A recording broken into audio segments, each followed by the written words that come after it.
topic ikawa God released with extraordinary person. Bwana asifiwe sana. Amen. Hallelujah. Amen.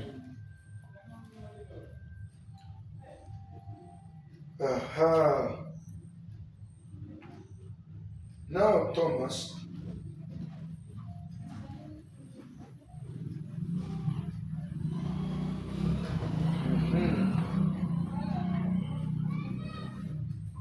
nataka kufungue kitabu chako ambacho ni 1 Corinthians. 1 Corinthians. 1 Corinthians chapter 2 verse 9. Chapter 2 verse 9. 1 Corinthians chapter 2 verse 9. 1 Corinthians chapter 2 verse 9.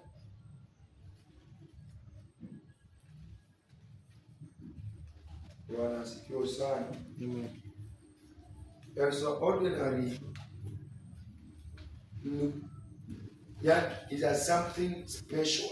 Bwana asifiwe sana. Amen. Is there something very unique. There's something very unique. Unique. There's something very special. Something very unique. Hallelujah. Amen. Bwana Yesu asifiwe sana. Amen. Now the Bible says there in verse 9, that is what the scriptures mean when they say, no eye has seen, no ear has heard, no mind has imagined.